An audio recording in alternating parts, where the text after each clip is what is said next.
문틈으로 들여다보니 며느리 수진이 제 서랍을 뒤지고 있었어요.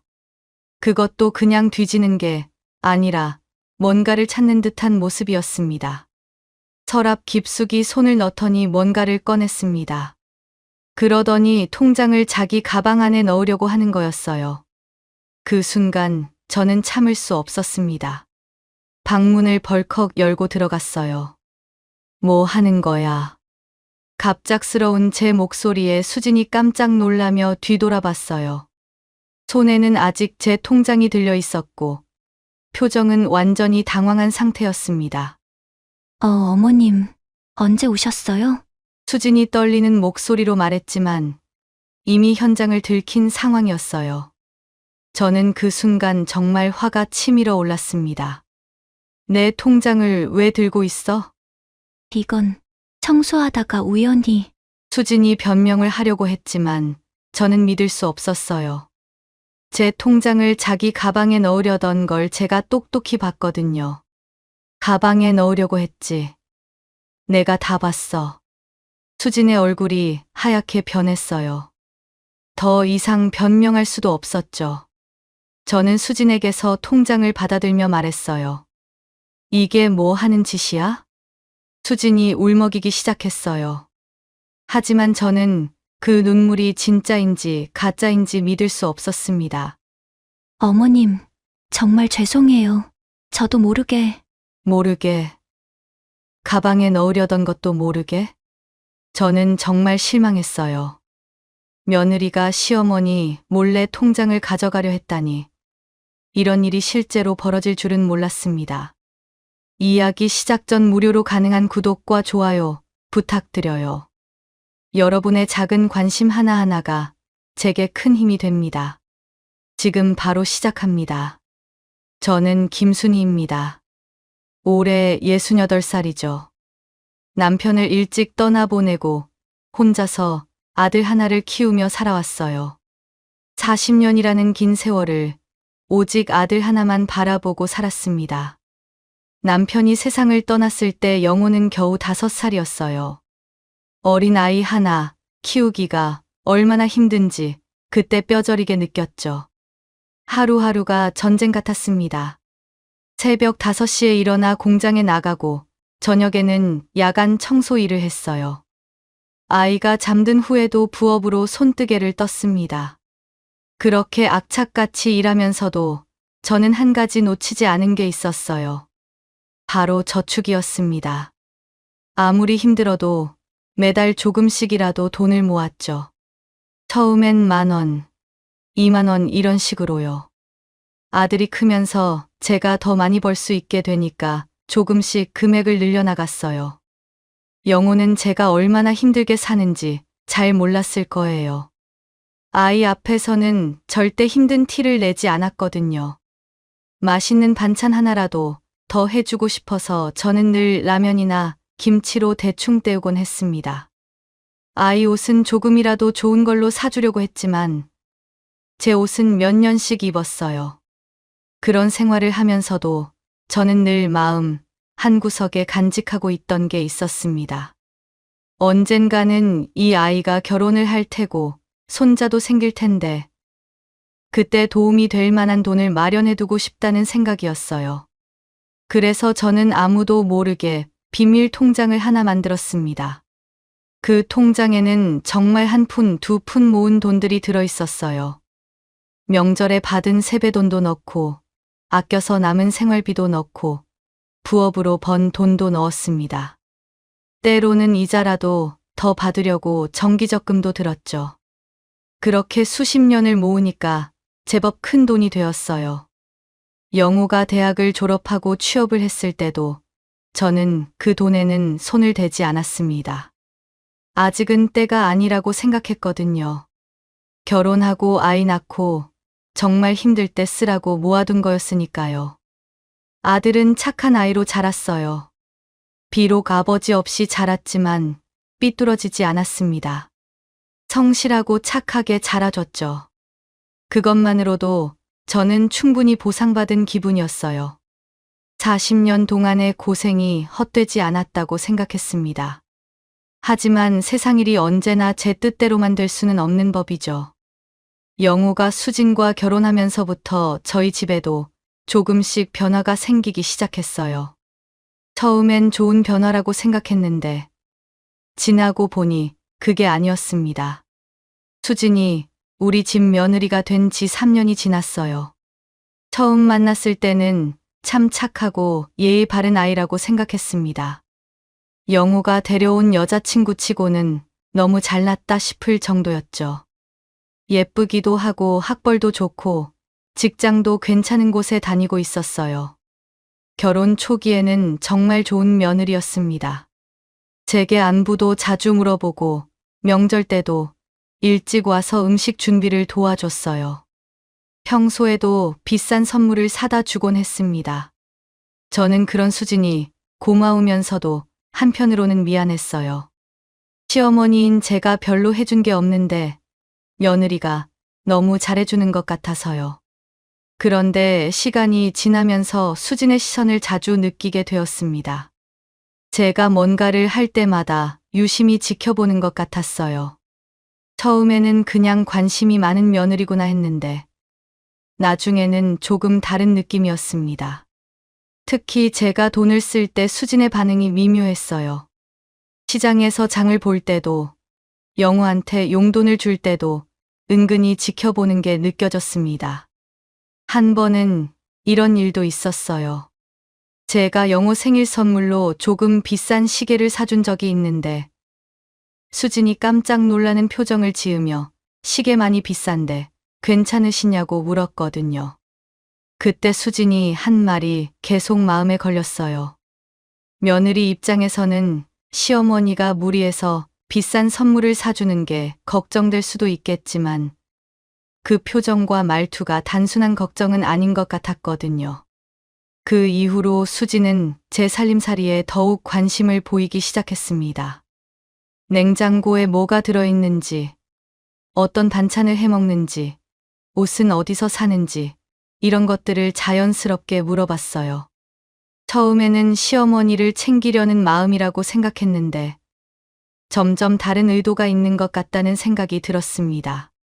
결정적인 순간은 제가 감기에 걸려서 며칠 알아누웠을 때였어요.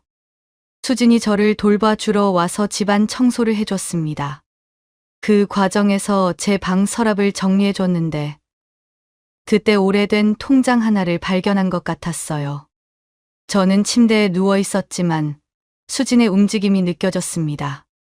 뭔가를 발견한 듯한 기색이었죠. 잠깐 조용해지더니 다시 청소를 시작했어요. 하지만 그 후로 수진의 태도가 미묘하게 달라졌습니다. 평소보다 더 자주 찾아오기 시작했어요. 그리고 은근히 제 경제 상황에 대해 떠보는 말들을 했습니다. 연금이 얼마나 나오는지, 적금은 하고 있는지, 이런 질문들이요.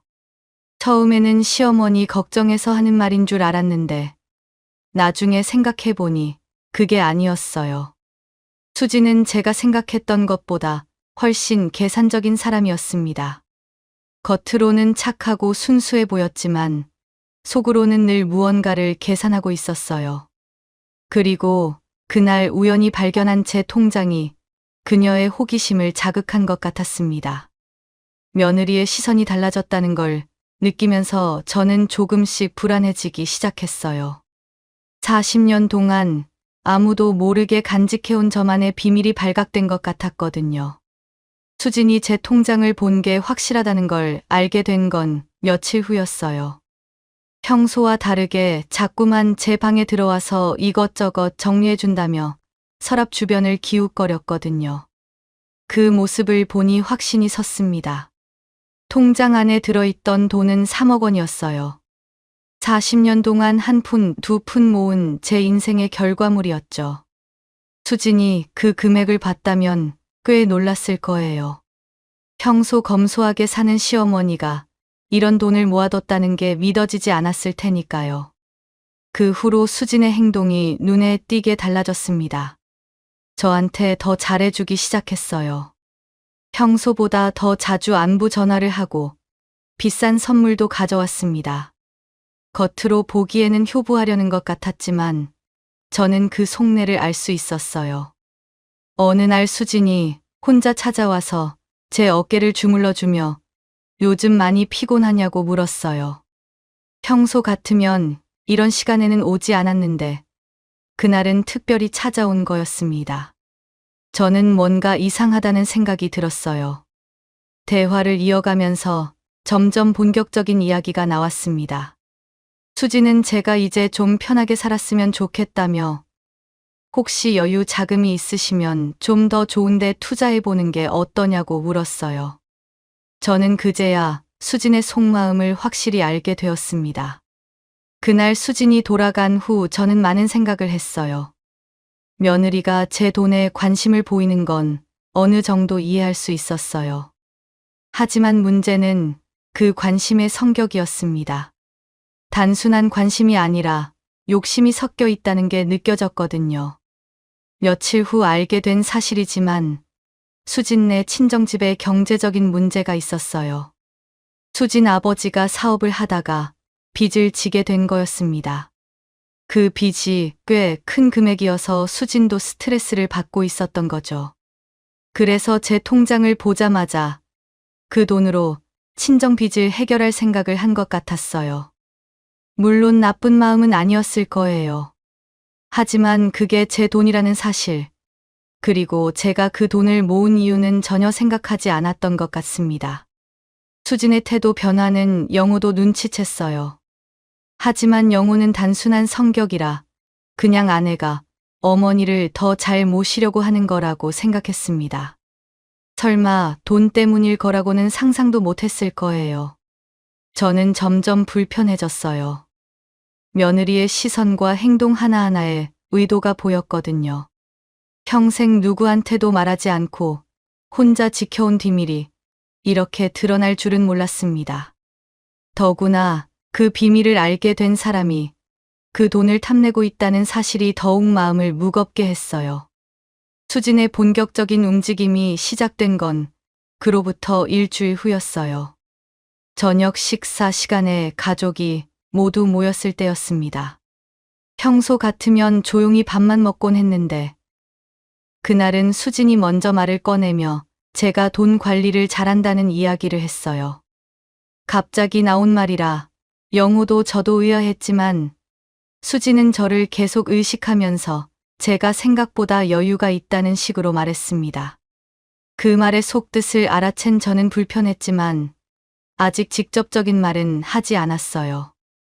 며칠 후 수진이 영호에게 따로 말했나 봐요. 영호가 저한테 와서 조심스럽게 돈을 모아두었냐는 이야기를 꺼냈거든요. 저는 당황했지만 태어난 척 모아놓은 돈이 있다고 대답했습니다. 하지만 영호의 표정에서 서운함이 느껴졌어요.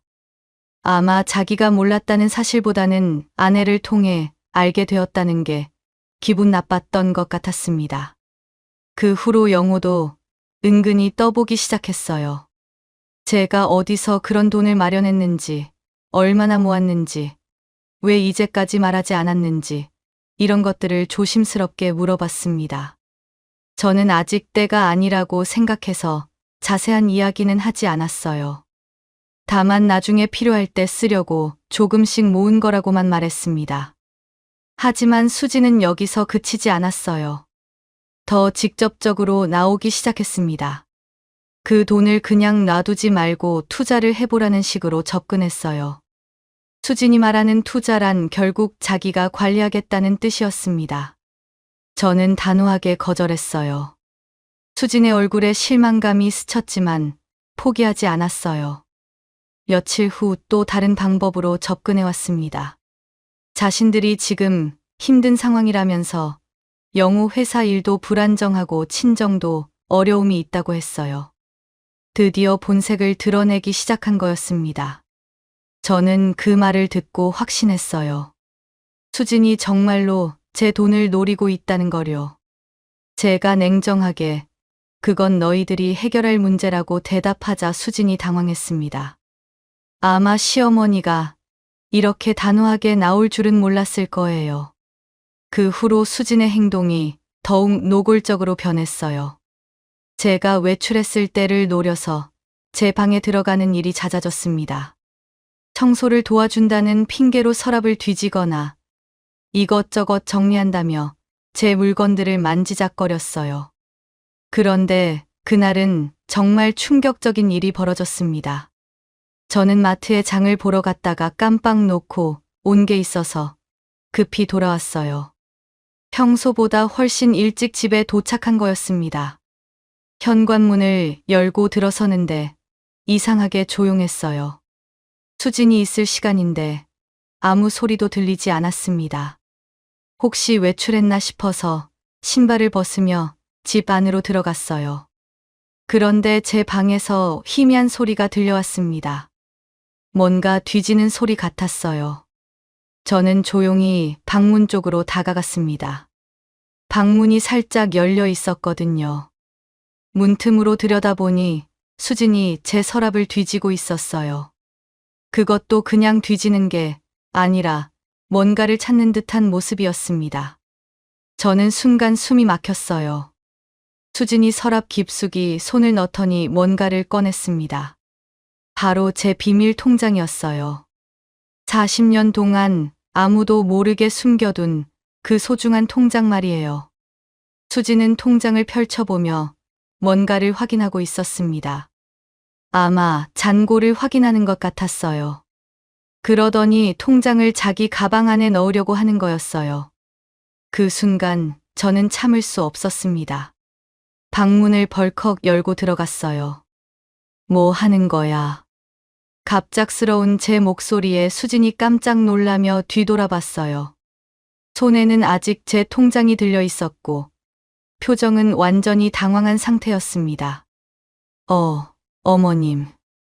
언제 오셨어요? 수진이 떨리는 목소리로 말했지만 이미 현장을 들킨 상황이었어요. 저는 그 순간 정말 화가 치밀어 올랐습니다. 내 통장을 왜 들고 있어? 이건 청소하다가 우연히. 수진이 변명을 하려고 했지만 저는 믿을 수 없었어요. 제 통장을 자기 가방에 넣으려던 걸 제가 똑똑히 봤거든요. 가방에 넣으려고 했지. 내가 다 봤어. 수진의 얼굴이 하얗게 변했어요. 더 이상 변명할 수도 없었죠. 저는 수진에게서 통장을 받아들며 말했어요. 이게 뭐 하는 짓이야? 수진이 울먹이기 시작했어요. 하지만 저는 그 눈물이 진짜인지 가짜인지 믿을 수 없었습니다. 어머님, 정말 죄송해요. 저도 모르게. 가방에 넣으려던 것도 모르게. 저는 정말 실망했어요. 며느리가 시어머니 몰래 통장을 가져가려 했다니. 이런 일이 실제로 벌어질 줄은 몰랐습니다. 그날 저는 통장을 다른 곳에 숨겼어요. 더 이상 이런 일이 벌어지지 않도록 말이에요. 하지만 마음은 정말 무거웠습니다. 40년 동안 모은 소중한 돈이 이렇게 가족 갈등의 원인이 될 줄은 정말 몰랐거든요. 그날 밤 영호와 수진이 방에서 뭔가 이야기하는 소리가 들렸어요. 목소리가 높아졌다 낮아졌다 하는 걸 보니 심각한 대화를 나누는 것 같았습니다. 아마 오늘 일에 대해서 이야기하고 있는 것 같았어요. 저는 이런 상황이 언제까지 계속될지 걱정되기 시작했습니다. 수진이 이렇게까지 노골적으로 나올 줄은 정말 몰랐어요. 더 이상 이런 식으로는 안 되겠다는 생각이 들었습니다. 결국 그 순간이 왔어요. 수진이 더 이상 참지 못하고 직접 나선 거였습니다. 일요일 점심 식사 시간이었어요. 온 가족이 모여있는 자리에서 수진이 폭탄 발언을 했습니다. 어제 통장 사건 이후로 집안 분위기가 어색했는데 수진이 먼저 입을 열었어요. 평소와 다른 단호함으로 제 저축에 대해 직접적으로 언급하기 시작했습니다. 어머님, 어제 일로 정말 죄송했어요. 하지만 솔직히 말씀드리고 싶은 게 있어요. 저는 뭔가 불길한 예감이 들었어요. 수진의 목소리가 평소와 달랐거든요. 어머님 통장에 3억 원이 있더라고요. 정말 깜짝 놀랐어요. 그 말을 듣는 순간 영호가 완전히 당황한 표정을 지었어요. 아내가 이런 식으로 나올 줄은 꿈에도 몰랐을 거예요. 더구나 그런 큰 금액이 있다는 사실을 처음 알게 된 거였으니까요. 저는 할 말을 잃었습니다. 어제 일로도 충분히 충격받았는데 이제 공개적으로 이런 이야기를 꺼내다니요. 수진아, 어제 일은. 제가 말을 시작하려고 했지만 수진이 계속 말했어요. 어머님, 저희가 지금 정말 힘들어요. 친정 아버지가 사업 실패로 빚을 지셨는데 이자가 계속 불어나고 있어요. 수진의 목소리에는 간절함이 묻어 있었어요. 하지만 저는 어제 일이 있었기 때문에 그 간절함이 진짜인지 의심스러웠습니다. 영호 회사도 구조조정 얘기가 나오고 있고 저희 정말 막막해요. 영호도 이 상황에 당황한 것 같았어요. 아내가 이런 식으로 어머니께 말할 줄은 몰랐을 테니까요. 그래서 어머님께 부탁드리고 싶어요. 그 돈 조금만 빌려주실 수 없을까요? 그 말을 듣는 순간 저는 정말 화가 났습니다. 어제는 몰래 가져가려 했고 오늘은 공개적으로 빌려달라고 하다니요. 40년 동안 모은 제 인생의 결과물을 그것도 그 의미도 모르는 며느리가 당연한 듯이 요구하고 있는 거였어요. 수진아, 어제 일은 기억 안 나는 거니? 저는 더 이상 참을 수 없어서 어제 일을 꺼냈어요. 수진의 얼굴이 하얗게 변했습니다. 어머님, 내가 없는 틈에 내 방에 들어가서 내 통장을 가져가려 했잖아. 그것도 모자라서 이제는 공개적으로 빌려달라고? 영호가 깜짝 놀라며 수진을 쳐다봤어요. 아마 어제 무슨 일이 있었는지 제대로 못 들었나 봐요. 수진이가 뭘 했다고요? 영호가 물었지만 저는 너무 화가 나서 대답하기 어려웠어요. 대신 수진을 쳐다보며 직접 말하라고 했습니다. 수진이 울기 시작했어요. 하지만 저는 더 이상 그 눈물에 속지 않을 거였습니다. 가족이라고 해서 뭐든지 되는 게 아니야. 더구나 남의 통장을 몰래 가져가려 하다니. 저는 정말 실망했어요. 며느리가 이런 짓을 할 줄은 꿈에도 몰랐거든요.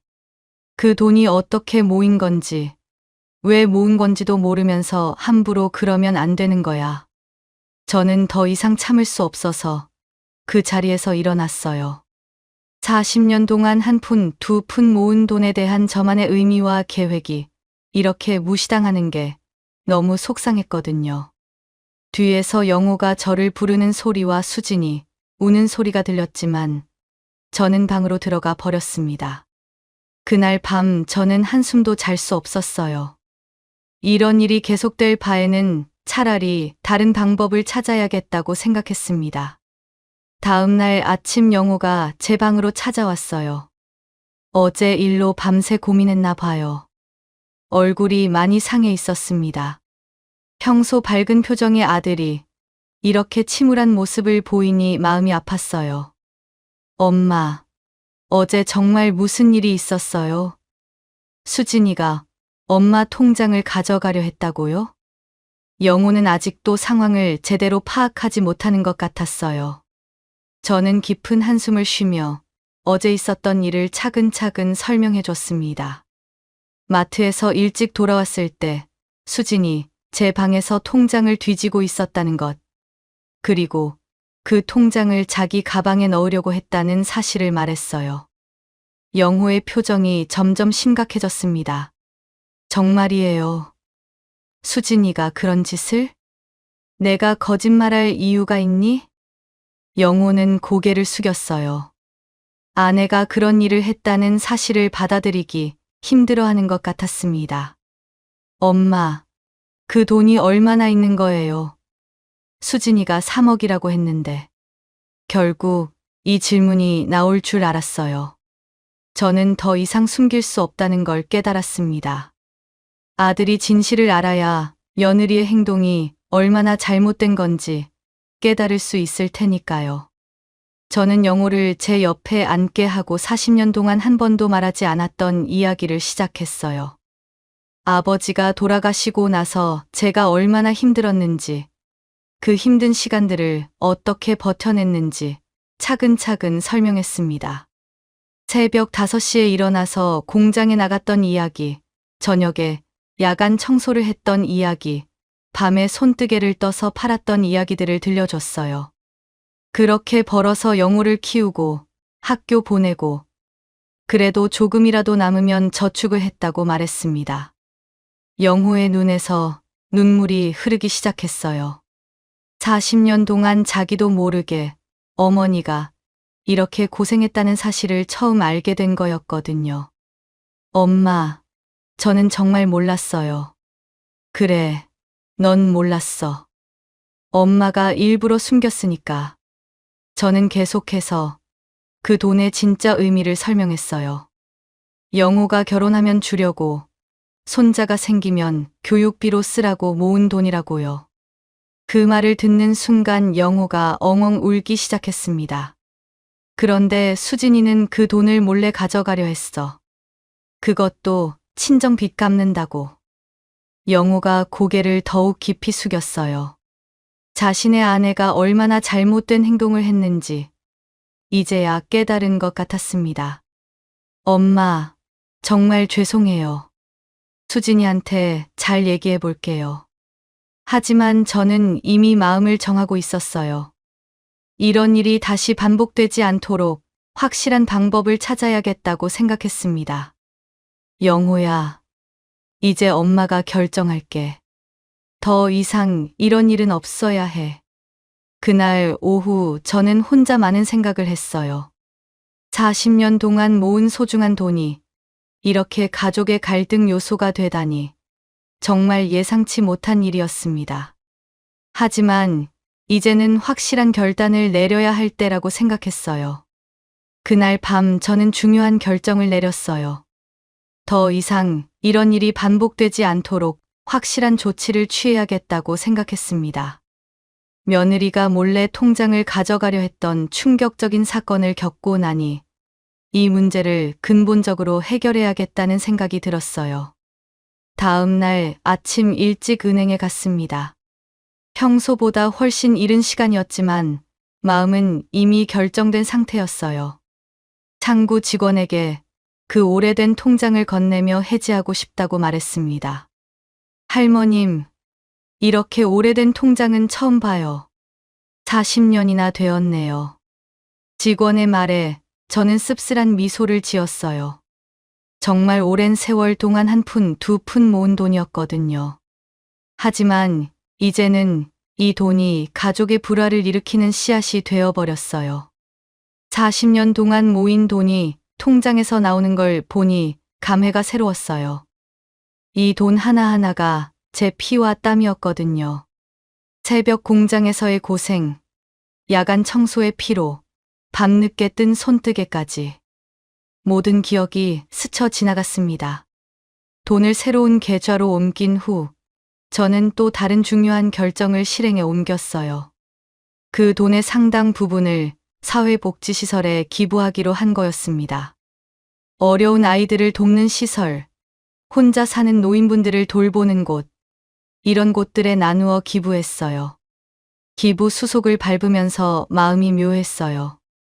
한편으로는 아까웠지만 다른 한편으로는 시원했습니다. 40년 동안 모은 돈이지만 정말 필요한 사람들에게 쓰인다면 그것만으로도 의미가 있다고 생각했거든요. 무엇보다 이 돈 때문에 가족이 흔들리는 것보다는 훨씬 나았어요. 정말 훌륭한 일을 하고 계십니다. 요즘 이런 분이 드물어요. 은행 직원이 감탄하며 말했어요. 그 말을 들으니 제 결정이 옳았다는 확신이 들었습니다. 집으로 돌아와서 저는 가족들을 거실로 불렀어요. 영호와 수진 모두 모이게 했습니다. 어제부터 계속된 일들 때문에 두 사람 모두 어색한 기색이었지만 저는 담담하게 할 말이 있다고 했어요. 그 통장에 있던 돈을 모두 다른 곳으로 옮겼어. 수진이 깜짝 놀라며 저를 봤어요. 왜 갑자기 그런 일을 하셨냐는 표정이었습니다. 그리고 그 중 대부분을 기부했어. 이번에는 영호까지 놀랐어요.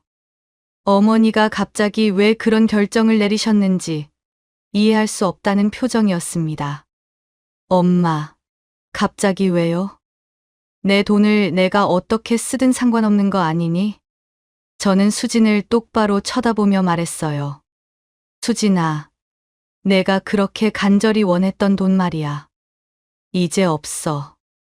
수진의 얼굴이 하얗게 변했어요. 자신이 몰래 가져가려 했던 그 돈이 이제 없다는 사실을 받아들이기 어려워하는 것 같았습니다. 어머님, 제가 정말 잘못했어요. 다시 한 번만. 다시 한 번. 수진아, 내가 한 짓을 다시 한 번이라고 표현할 수 있어? 저는 더 이상 변명을 들어주고 싶지 않았어요. 40년 동안 모은 돈을 몰래 가져가려 했던 그 행동은 결코 용서할 수 없는 일이었습니다.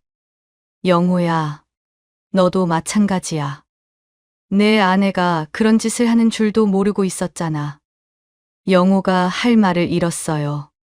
저는 두 사람을 번갈아 보며 단호하게 말했습니다. 앞으로 우리 집에서는 마음이 먼저야. 돈보다 마음 말이야.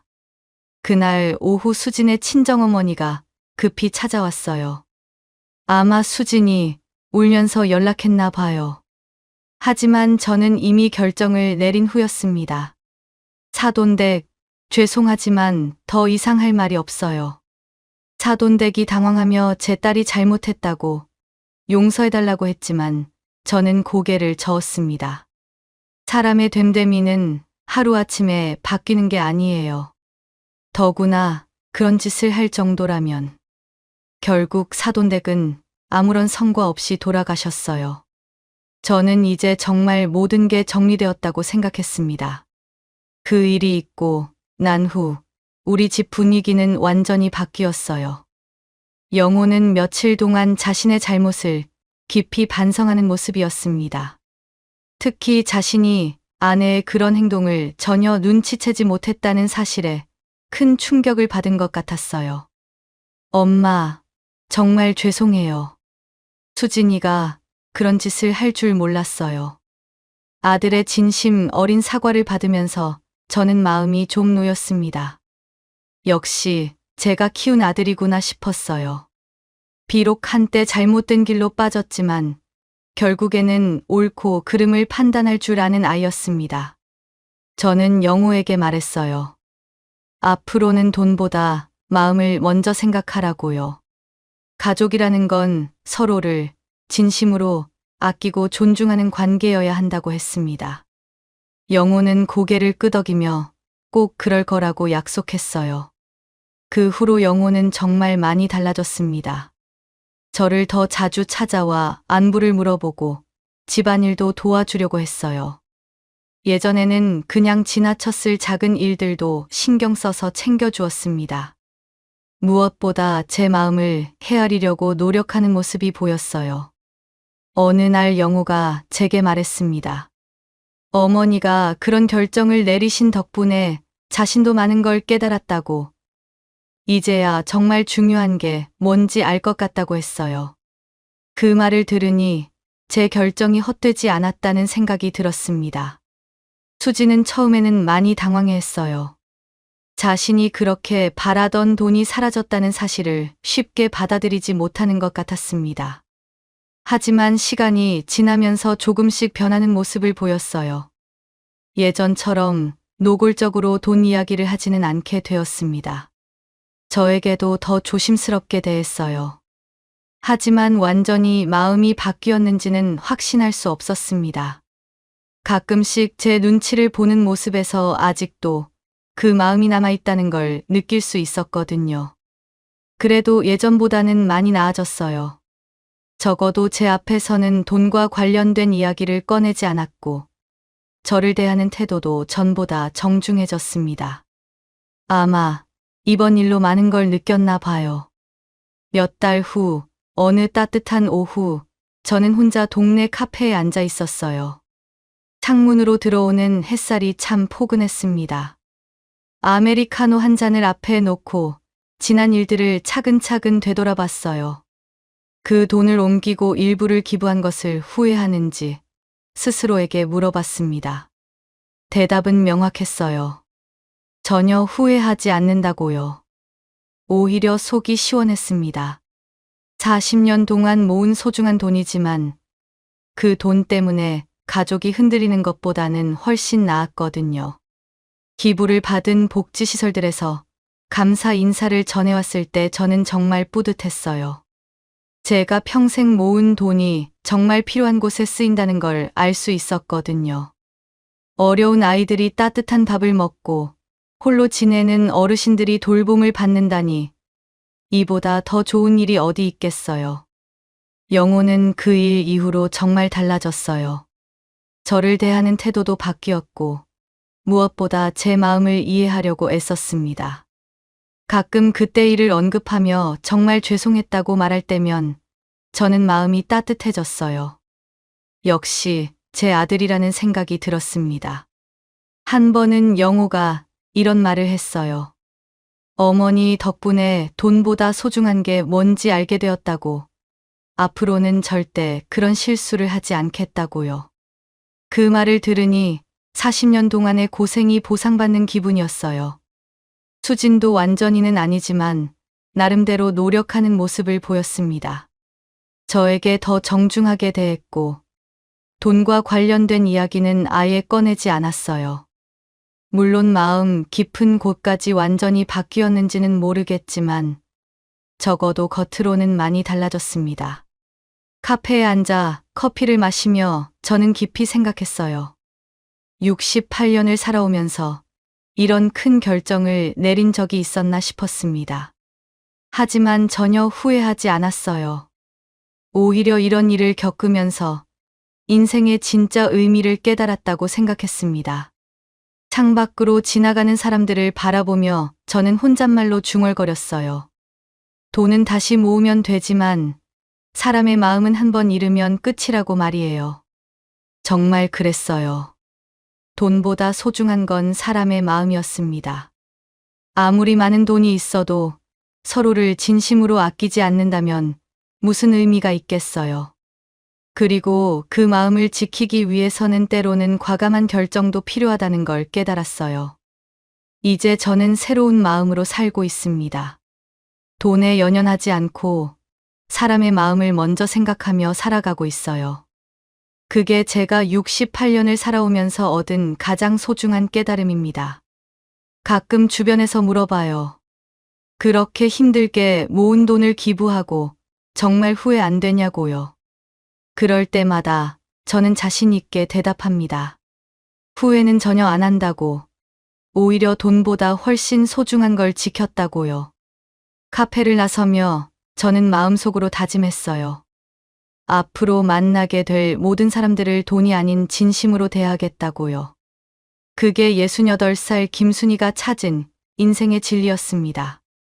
돈은 언제든 다시 모을 수 있지만 한 번 상한 마음은 다시 돌이킬 수 없으니까요.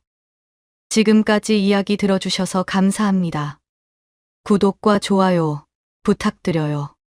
여러분의 작은 관심 하나하나가 제게 큰 힘이 됩니다.